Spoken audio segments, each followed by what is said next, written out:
Hello, everyone. I'll try to keep this little podcast very short. What I would like to do with this podcast is basically to take you now um, into assignment two. Assignment two will have pretty much two parts. I mean, the lectures leading to assignment two will have two parts. This one, which is why we will be doing the things we will be doing, it's a kind of a bridge, and then we will be learning one move of how to actually integrate everything we know into design of learning environments that actually support students' literacy learning. So just the two things, because we have learned a lot and we might not be actually aware of it. So today I will just take you a little bit in a hurry through particular concepts that you already know, but now we will be learning what they imply to to the teaching of literacy. Okay, so what we will be looking at, so basically, I might have already raised that issue with you in other podcasts, saying that a lot of education units and even publications are all very much obsessing about how to teach, but very little is done on the issue of what to teach, right? So even though you have your definitions of literacy in your portfolios, which you actually drew on Akara and some readings, they're not enough. They're just not enough. They give you an orientation where to go. So hopefully by now you all have learned that literacy doesn't live in the teacher's head, it lives in the world around us, right? Just like everything else. Mind you, it actually lives in our little heads, because all we do is a form of um, interpretation that we actually created in our little heads, because we have this brain. The brain sits in the darkness of a cage of the skull, and it tries through different sensory systems to make sense of the world out there, um, believing that however it learned over the period of millions of years of its evolution, that actually this will be good enough. And some of you more interested in this stuff might actually learn um, on YouTube and so on that actually it is good enough, but sometimes it's not. Like that case that this guy Donald Hoffman has reported on his TED Talks and somewhere else, where he actually reported that beetles were actually mating with beer bottles because they looked approximately good enough, right? They were brown, just like the beetle girls, and they were shiny, just like the beetle girls, and that was good enough. And in Australia, we were actually just about to lose all our beetles because that particular kind of a beetle, because the beetle males preferred beer bottles because they were more shiny and kind of more attractively brown than the beetle girls. So you can see that just this very example of research conducted in Australia actually just shows you how perfect but imperfect our brains are. It, our brains break reality into pieces and then put it together. And sometimes we don't put it together that well, and to a point that we can actually endanger our own survival, just as in the case of the beetles. Australian beetles. Anyway, so this is a little digression, and here we go. So the issue is that we actually need to understand what to teach, because the idea that words exist, that grammar exists, that sounds exist, like phonics wants to make you feel that, there's an A. There is an A. I mean, there's an A, you can see it. Yes, but can you hear it? Well, I can hear it. Well, you can hear it when you say it. It's all very nice after, so many thousands of years when people created alphabet. Now you can actually punish people if they tell you they don't hear it because it's so obvious, but it's not obvious. And then in fact what happens also that the A, when you say A, first of all, you never say A the same way, but secondly, the A is an abstraction, because really when you say words that contain A, you never say A, you say abracadabra, abracadabra, and A. The A in abracadabra is not actually an A, is it? So there, it's tricky. It's tricky, and perception is tricky. So I'm just trying to tell you that the way we talk about things and the way how the brain organizes things are not the same. If it was the same, life would have been simpler. So basically what I'm saying is what to teach is not that we should be teaching the representations, the stories we have of text and of literacy. We should be actually concerned more with supporting our students to actually make things happen in the world, right? Literacy is in the world, so what we should be doing is actually supporting students to actually do things in the world. So that's why the helpful or not helpful, this dichotomy, things like the taxes, words, and grammar. Well, we have created a little taxonomy of words and grammar in the 19th century or maybe even earlier. But definitely in the 19th century, we've been sitting on it since then, and nothing new happens. So that's why my research is bringing you into things like intentions and those. And I invented the model, but I didn't invent the concepts. The concepts are there in different fields. I just put them together. So I propose to you some just different way of looking at text, because you can, from intentions, you can create a text, but from words, you can't create a text because words alone don't carry meaning, right? Just like we could say, um, do your photons love your husband? Right? I mean, energy is photons. I can assume that love contains some energy, so therefore love is energy, therefore love is photons. So are you going to teach photons to your children in order to teach them love? So we're going to give them, look, this is a photon. It shines under particular conditions, and you might see it if you really try to. But we're not really sure where they exist, because it's just a story about the world that the physicists created, and is as good as anything until maybe we change our mind one day. And that's going to teach you love, right? So we can talk about love in terms of photons, just like we talk about text in terms of words and grammar. But are your children going to learn about love from you discussing with them the meaning of photons? Right? So we need to look for the bricks that actually will do the trick. So just because we can split things to pieces, it doesn't mean that the more we split it, the more we know about the big picture.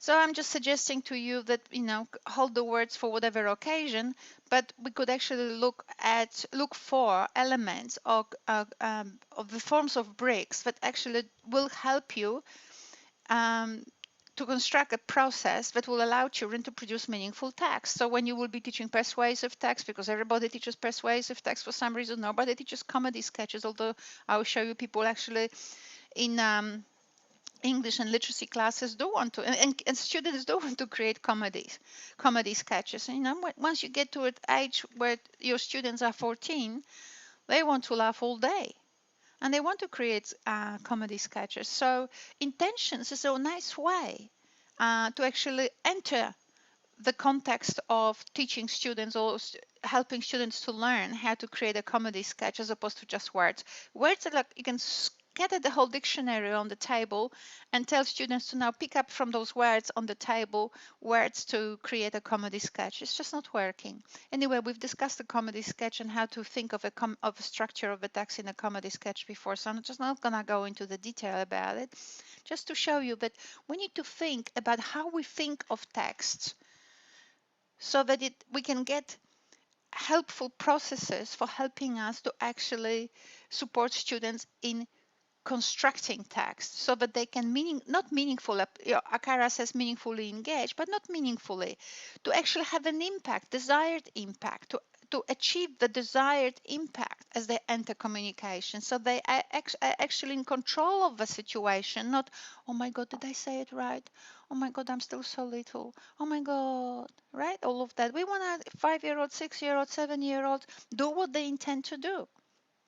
So we will be learning about that kind of exploration of students' intentions. So you'll be learning through the next few weeks the concept of exploration with me, right? Nobody can do things. We are learning things, and we're learning through mistakes, not by actually acquiring positive models of reality. This is just some nonsense someone created. in behaviorism. But so we're learning through mistakes, we're learning by trying, we're learning by exploring things, we're learning by putting Legos this way and that way and that way, and saying, but if you do it this way, things work. If and go and you can create this kind of an object, and if you put them together in a different way, nothing happens or something else happens. So there, I was talking to our students, like about things like critical processes and so on. We will be, I might have discussed it with you before, but I will just finish today with those concepts, and we will be drawing on them for the next few weeks. The next few weeks will be more practice than any of my podcasts. I will produce just basically on the one. And you already have a podcast in the module 4 or 5 or whatever it is, 4 probably, about how to actually design your assignment too. I'll produce one more podcast just to update it with the things we've done this semester. And basically, the rest of the semester is actually you putting up drafts of your units of work, of your lesson plans, or whatever it is, and we'll be discussing things online. So we're moving away from me talking, and now it's just practice of what we've learned. But today I want to put it all together.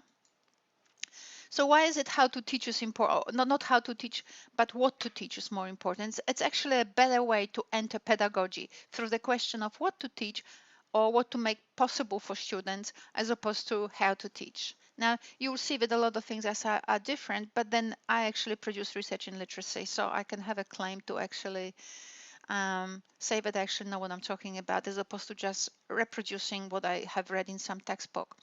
So imagine you enter the class, someone says to you, and this is equally good for 5-year-olds as it is for 10 or 12-year-olds if you teach. But let's stick with the things we've covered so far in our semester. So someone dumps you in year, this is year 7, right?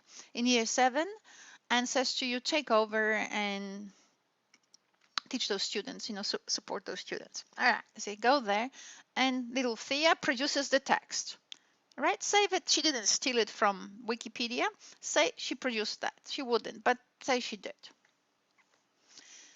And now she did that in order to actually present it, to make a recording and read it out, and put the recording on the website, or make the recording of herself talking, saying this text to actually, present it in classroom, but not actually live, but just present the recording. So you see this text and you do what?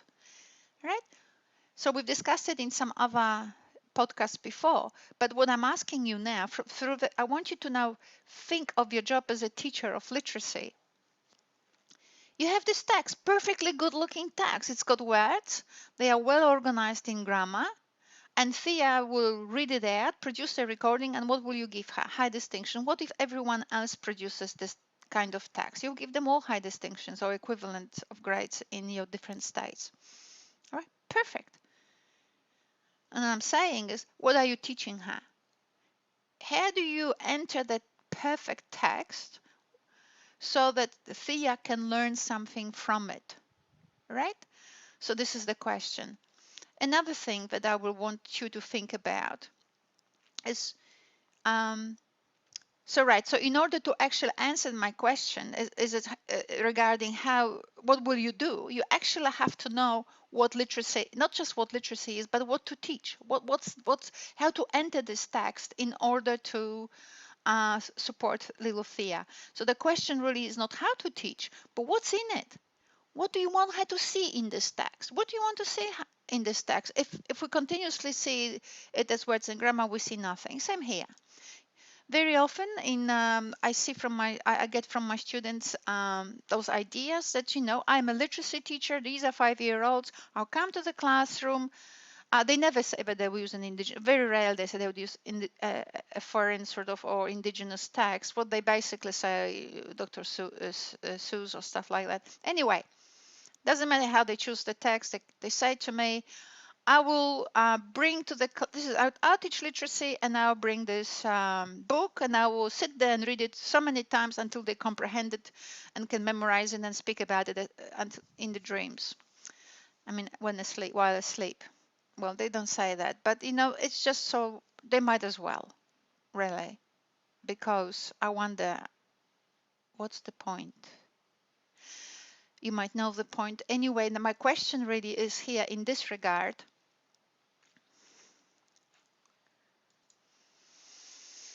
What I get from my students before they actually go through the unit with me, they say, well, I'll come to the classroom and I'll ask my students in order to engage them. I don't know what's the definition of engagement that we believe that it will engage them, but say that it will produce the talk, right? So it's not engaging, it's about producing a talk, which means they will comply with my expectations.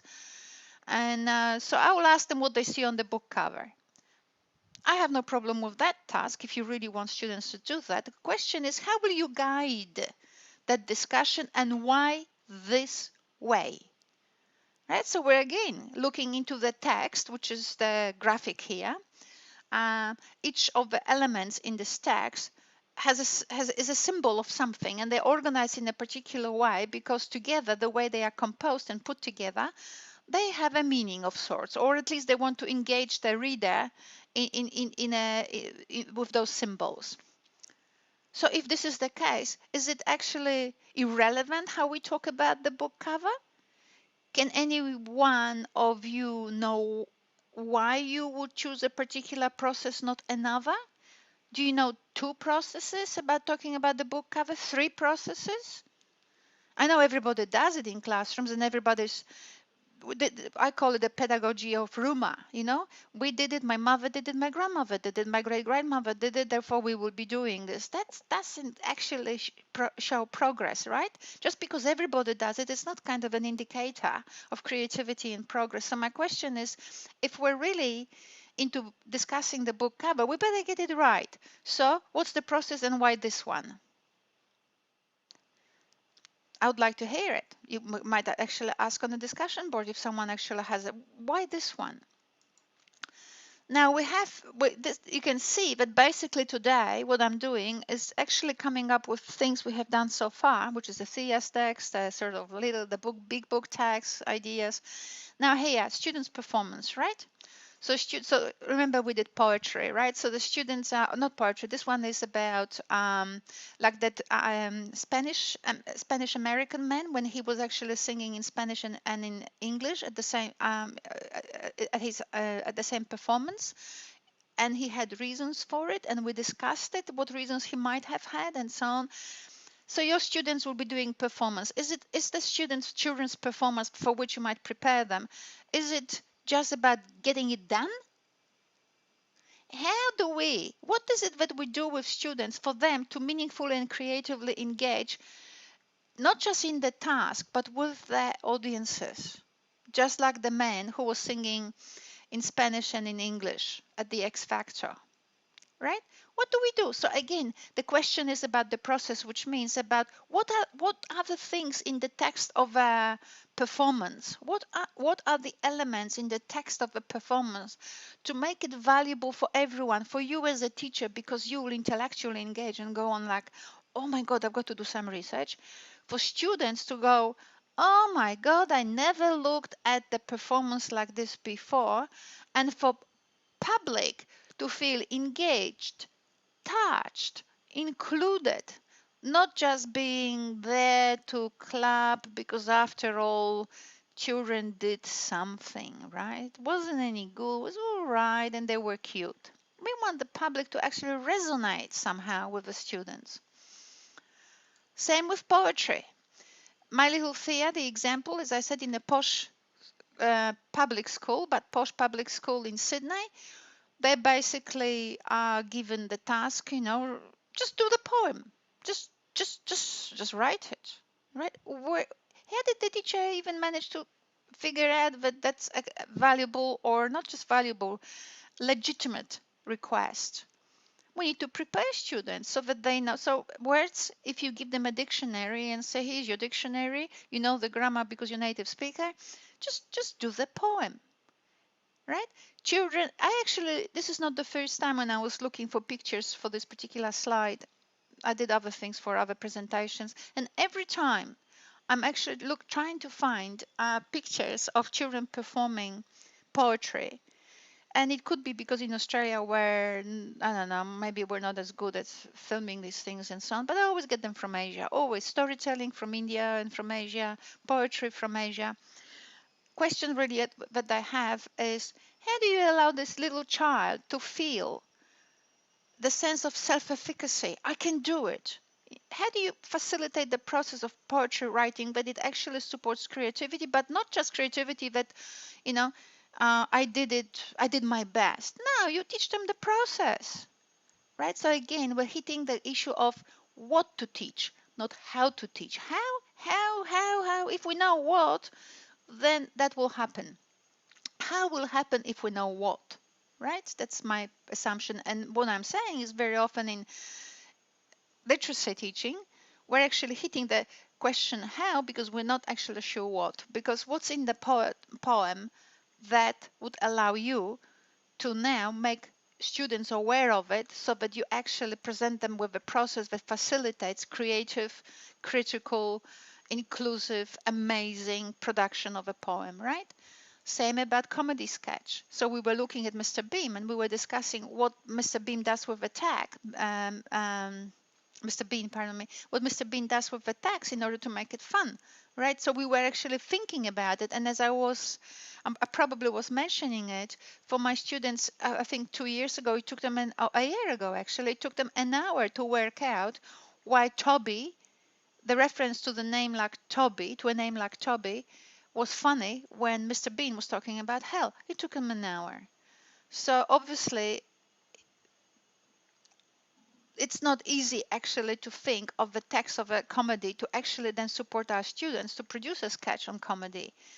Websites, what's the best way of creating a website? What is in the website? How can we actually think of the text of the website in order to support our students to create meaningful, engaging, what else, exciting, out of this planet website as opposed to just run-of-the-mill website or just, we did whatever. We did whatever to satisfy the teacher.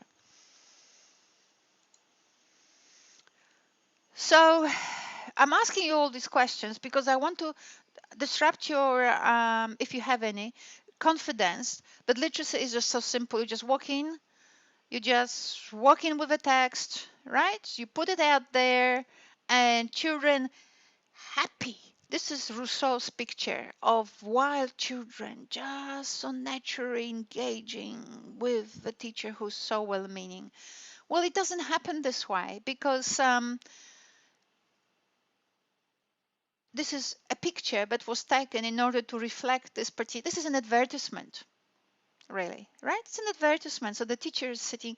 Notice that in order to so-called engage or make students do what she wants them to do, right? Which is to all of them at the same time look at the same text and and generate discussions that are about this text and extract. This is what they call in literacy, extract like teeth, extract the meaning out of one word that is in this text, and word by word we'll be extracting, and somehow once we extract the word by word we will actually know how to produce a story, because at the end of reading this task probably she will be asking them to produce a story.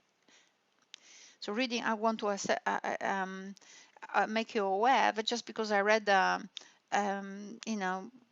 epic, a beautiful book by Shakespeare doesn't mean I can actually produce Shakespeare.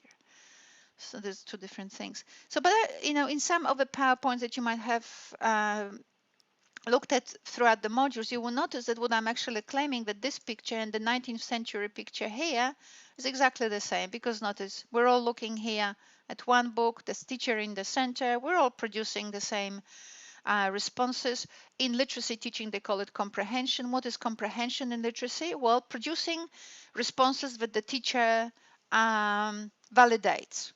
We're all looking at one text and so on, as if comprehension worked like this in the brain, right?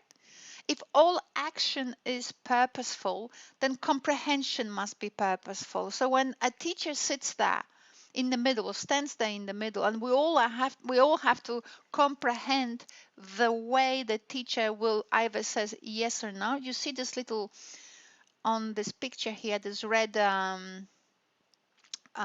lightning thing.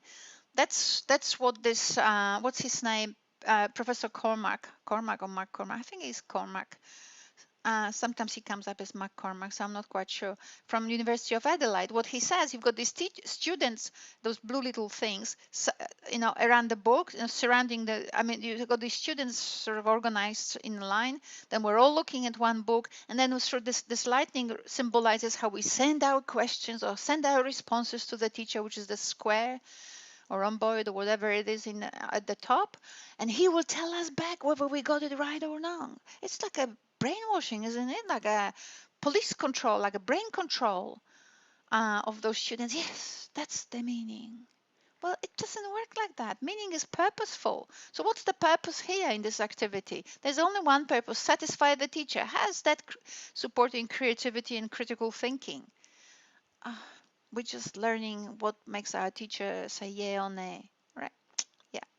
So you can see that it's not that asking the teacher is a bad thing. It's that the pedagogy here is missing. This is like teaching a monkey. Yes, Toby, you got the right. You connected the right picture with the right word. It's because we want the monkey Toby to do just that, right? We don't expect the monkey Toby to go to the typewriter and type Shakespeare, right? Invent one or something, be like, right? So we teach them primitive ways and little exercises because we as humans at this very moment are happy to see them, but they actually can't do that. I'm not sure that monkeys or chimpanzees cannot do more, but the point is our students are not chimps. So why is it that we want them to comply with our little imaginations of what they should be doing? So yeah, so in my view, this and that is exactly the same. We just replace the teacher with a little square here on the top, and you will see the same story. So what we did in classroom on campus last week, we tried one model, which is we took the book cover. And we actually applied the structure that I was teaching you about, that every text has a structure and it has emotion. So every step of the structure of the text is actually an intention which is constructed in a particular way in order to evoke in the reader emotions. So we were sort of, guessing here. What do you think? Pardon me, friends, setting the focus, right? And so what we thought to ourselves, what intention do you think? If you were in with students in the classroom, you could ask them, what story can we create about this cover? Now, I wouldn't do that, but I'm just sticking because it's again an isolated exercise. But let's talk about it. Let's imagine it is integrated with some bigger picture of pedagogy.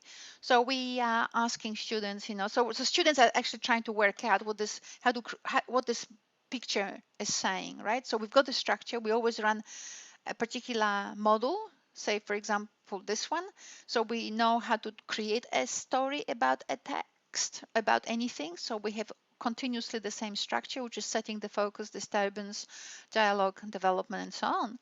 And we know that it is that every step of the structure is about emotions and so on. Okay, but what if your students don't know? What do you do? I mean, for how long are you gonna, if they don't know how to, what's the focus of it? What if they don't know? What if they don't know what the resolution might be here? I mean, this is not about knowing, this is about playing with children, right? So when you talk about the cover, it's not like we have to actually know what the text will say from the cover before we even read it, so there's no point of reading. This is just playing. This is about actually working with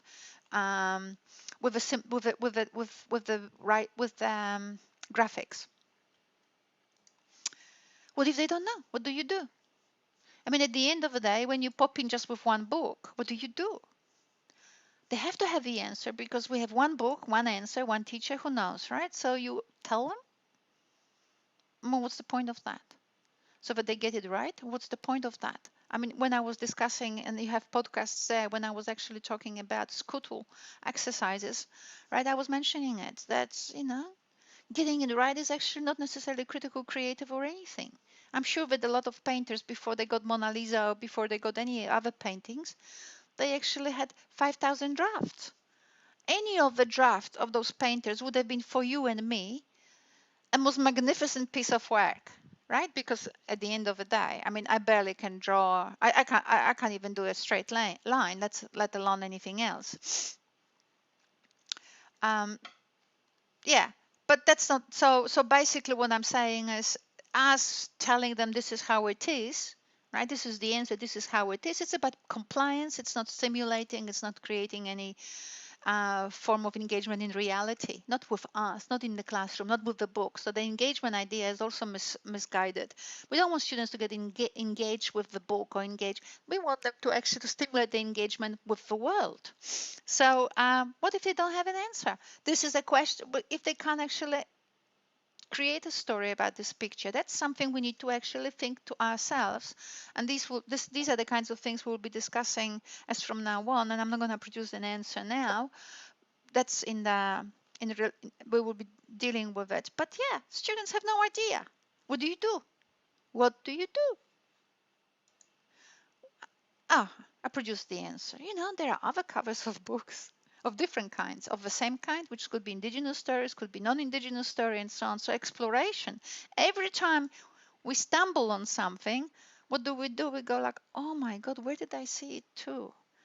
Oh, have you heard about something like that? Right? So here comes that every time we do anything or encounter a challenge, that's an opportunity to explore, to look around.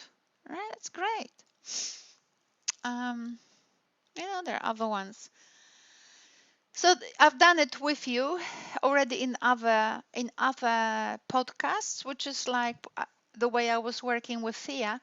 But what I was showing to you that I didn't do everything, and that's something that you might actually consider actually exploring further. Just because I split the text by Thea, and we put it in classroom yesterday, actually 1 week ago when I was teaching this particular PowerPoint on campus. So we had 2,000 years ago, tragically, on the 24th of August, right?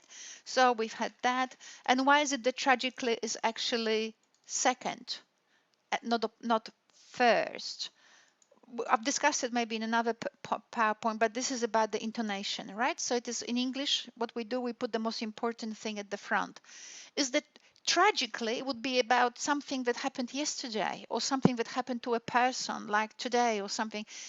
The most important thing is here is to set the focus on in time so that the reader knows what we're talking about. It's not about tragedy. We're talking about an ancient thing which was tragic and which happened in that particular year, right?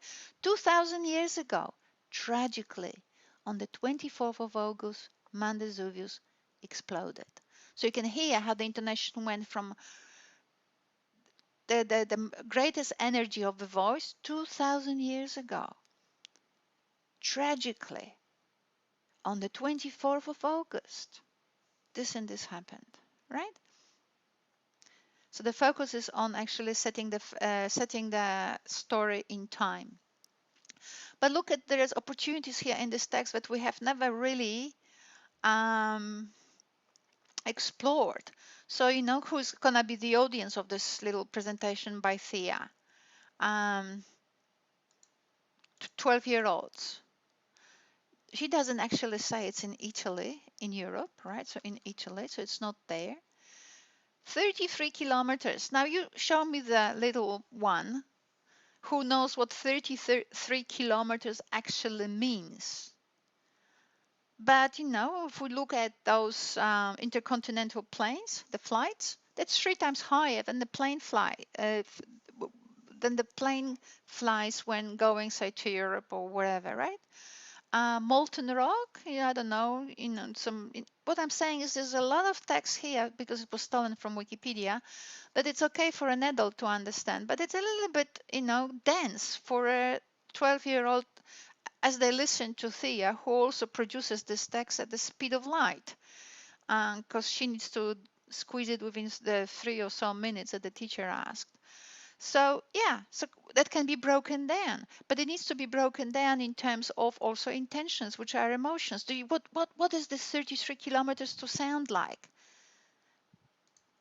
It is really high. That means nothing, right?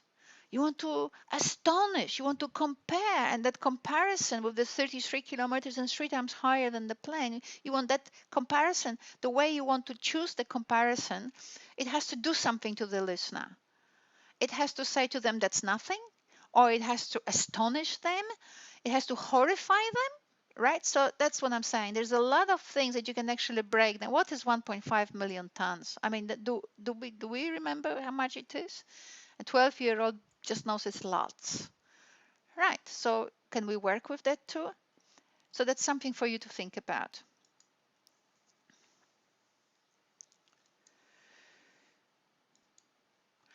So so traditionally the teacher was coming with a book, and the engagement was what? How did they talk about engagement? Was with the text. We want to engage the student with the text. So what was I doing? We don't want the teacher coming with the book. What we want is engagement with the world around. And why is that? Because literacy is in the world, right? Literacy is this context. Literacy is basically context of engagement, right? Context of engagement. That's what literacy is. We want students to uh, have a control over diversity of tools that enable them, literacy, the diversity of tools, so that they can actually engage with the world. And some of those tools are literacy tools. Right. So what we don't want is the teacher comes with the book and our students to engage with the text. What we want them to actually, we want to inspire engagement with the world. And that's not the problem, you know. How many words, what words do you see here? Where do they invent these things from? How do they invent these things? It has to be a word, right? What we want students is actually to acquire some skills of text analysis that will and that at the same time form a process for them to construct texts. You analyze in the same way as you will then follow to construct, to build the text. That's the point of analysis. The point of analysis to learn not just how to read the text, but then how to write it. There are no two different methods for it. So when I wrote it on campus when I was when we had a discussion with students. So literacy was to, about all controlling the text. And what I meant by that, is that sort of text focused, like I showed you before. What we want is actually classrooms to be a bridge between the student and the world. So classroom is a safe environment where we can provide support for students, where they can actually acquire tools so that they can go to the world and do things in the world, right? We're not interested in them to produce a text to satisfy me and make me happy, because I am no reference for them how well they did, nor am I actually a tool for them to meet the world, to learn to read the world. We need actually to create out of literacy classroom, safe environment for students to actually feel increasingly secure to be with the world and do things on an increasingly informed basis.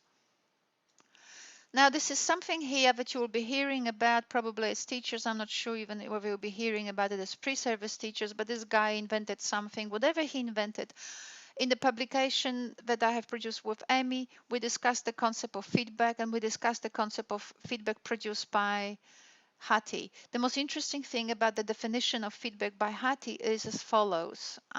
He says it occurs between instructions. So first you instruct, right? You tell people how the world is. Right? You tell people, you provide knowledge. I mean, I don't know where people get this stuff from. And skills, you provide knowledge and skills. And then you give students feedback. So you explain and explain and explain through different ways, but you keep explaining so that they get you, not the world, right? So the literacy is not actually in the world, and we don't actually, through this definition, we don't actually support students to actually manage their relationship with the world better. What we do want them is to get what we tell them, right? And that's feedback.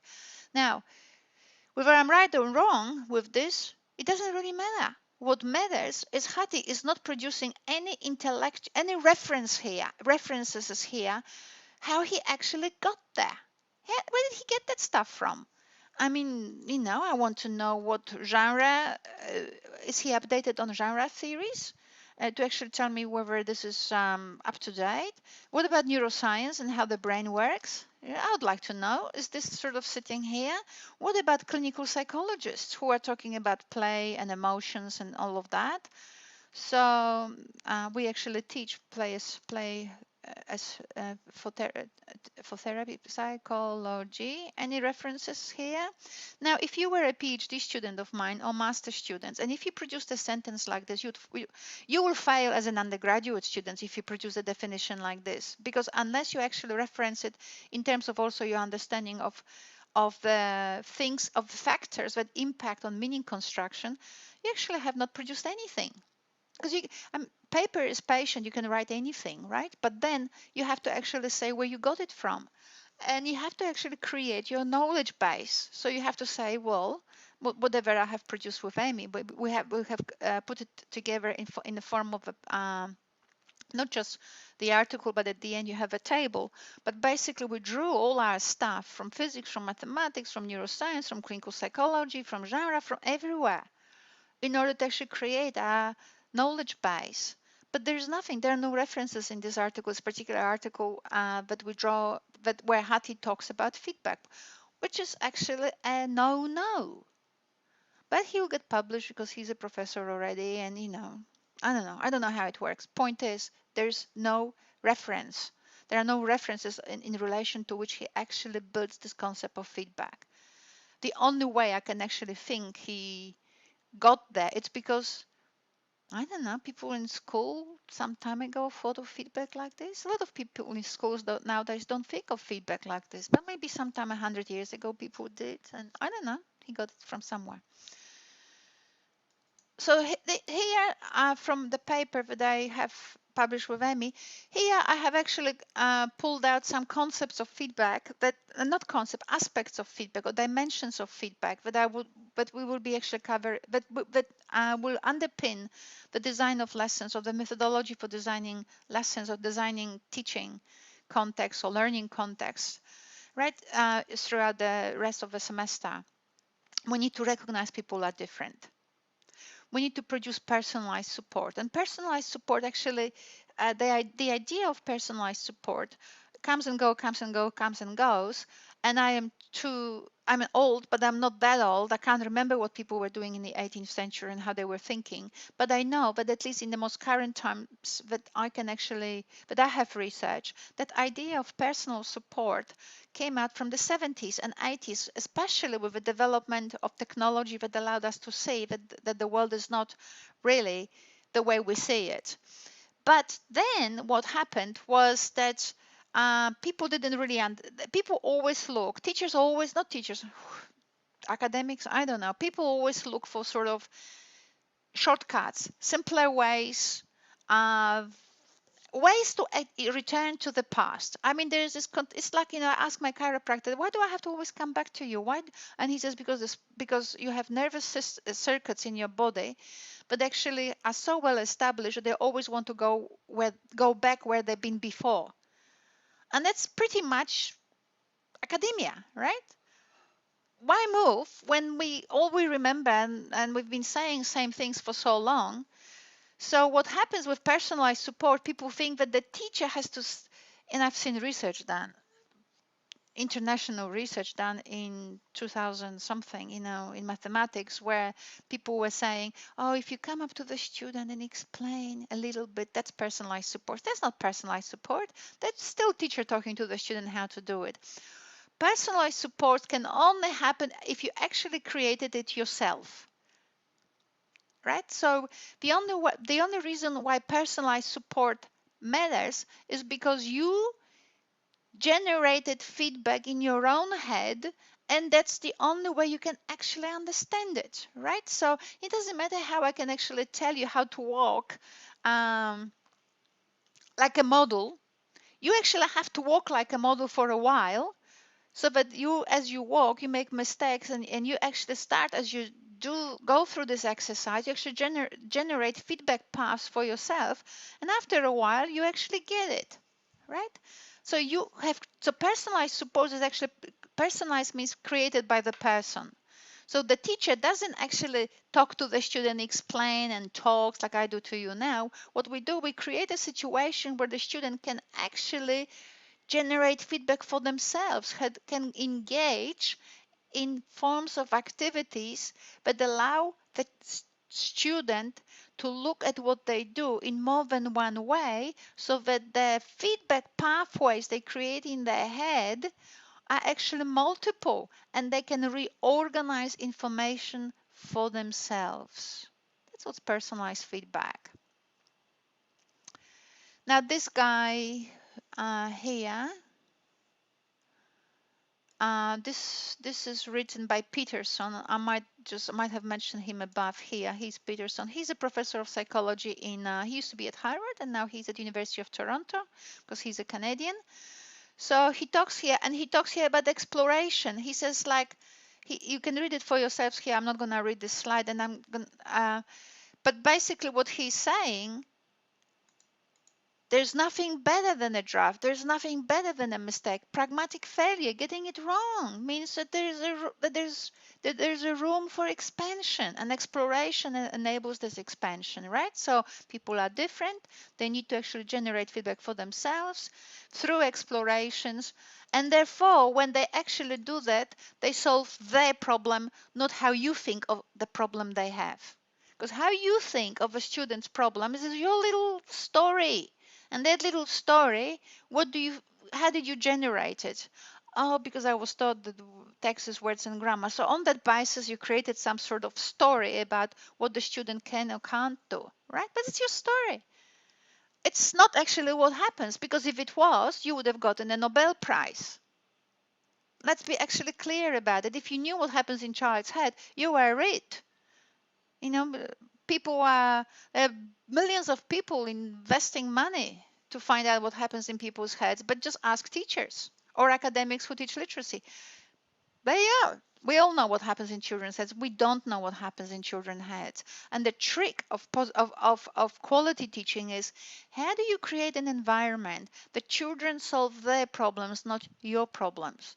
The children can engage in doing things that matter, right? Like engage with reality, engage with the context around them. It does matter that they do, because we want them to be critical participants. So how do you create conditions that they actually engage with the world, and through the engagement they obtain information about what's what they can do, what they could do better, or different ways of doing, right? So this is the challenge of a literacy teacher and any other teacher. The challenge is not about, oh, well, people are different, but so what? Personalized support is me telling them in a in a one-to-one way. You know, that's why this myth came up. Oh my goodness, we have 25 students. If we only had one, and what would you do? Read their brain better? Ah. So there are all these myths that are popping around everywhere. So rather than say, oh, people are different, who cares? Students need personalized support. Oh, well, you know, yeah. Oh, I can only do this much. And and and Peterson, who's a psychologist from Harvard and from University of Toronto now, and what would he know? Right? What would he know? Exploration, like we explore one text, we look at the page for 3 weeks, maybe 5 sometimes, same page, and extract meaning from words, because we believe that words exist, right? Like you have a plate and a table and a glass in your brain somewhere, you know, and that's a nonsense. We and at the same time we say we construct, right? So I don't know how that works. There's no alignment between the concept of construction and the concept of actually making people see what you say. Anyway, and we make students solve our problems. Well, the problems we see as relevant, and not their problems, because at the end of the day we have to mark them on what we understand. So all of that is very interesting. So what we will be doing for the next week, we will be actually looking at students' power, right? Sometimes people talk about students' agency, so that's a sort of more upper way of talking about it. I talk about students' power. People talk about student agency. And what we want students, and by power, what we mean, what I mean here, I didn't pull it out from nowhere. That's David Rock, 2009, 2010, 2008. It's from neuroscience and neuroscience research. We want students to feel relevant. We want students to feel they have a status, that they can actually exercise autonomy. We don't control everything, that they have a sense of control. Look, my self-efficacy, how do I know? Because the Vietnamese people said to me that was amazing. There's a sense of certainty that they have. I always forget what that means, but that they can actually, that things are not that vague, that they can actually rely on themselves and their skills, that when they actually go and do things, it actually does whatever they are doing, it actually produces results for them. And fairness. We don't want a situation where we teach in weird ways and then assess students in a way that actually not necessarily is fair. And just to finish off, have we ever covered this thing? I can't remember what I did in these podcasts. Whether this is a sun, right? This is sun, and so there we go. Now we know, and we'll copy. We just want to do that. And this is the moon, right? And the question is, if a little child says to you, if you ask your child, your student, is sun, is moon, are moon and the sun both stars, or is moon, is moon, okay, that was the question. I asked little Thea in the car, we were driving in Sydney. I said, Thea, is the moon a star or is it a planet? And it was plain and clear to Thea. I mean, it was on the road, shining like anything. She said the moon is a star. So what do? Critical thinking, right? I don't know whether I covered that with you or not, but certainly we will go back to it with when we are gonna teach literacy. Because obviously, what do? You don't give the answer, because then you teach nothing. But when you actually go back to our curriculum, to the tables we designed, and so meticulously you are producing for assignment 1, you will see that you want the students to have critical thinking, and one of the conditions of critical thinking and creative thinking is to actually expose children to a range of things, right? So what range would you expose students here to, in order for a child or a student to somehow construct, on the basis of all that information and feedback for themselves, whether the moon is a star? So, we explore, they both round, they both have the same color, they both shine. The moon shines, just like ask Thea. I mean, she can see it. So, so you explore, and explore until we get to a point where where our questions to explore the differences and similarities between the moon and the sun got us to a point where we could start discerning.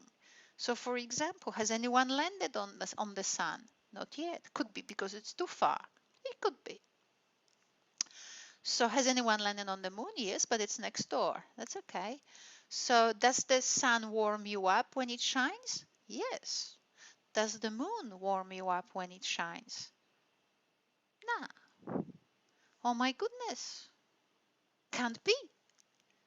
They're the same. And yet, so you see, through explorations, we were investigating ways of exploring the features of the moon and the stories that we know about the moon and the sun, to start actually discerning, right? But we couldn't do it just by looking at them. We had to actually look around, which means develop a range of things against which we actually could compare and contrast and play with those elements, to the point that we started to actually create distinctions, or started to discern between them. Anyway, so this is it. It was supposed to be a short class. I'll upload it on YouTube, and these thoughts will be behind the pedagogy that I'll be actually exposing you to for completing assignment 2. Thank you.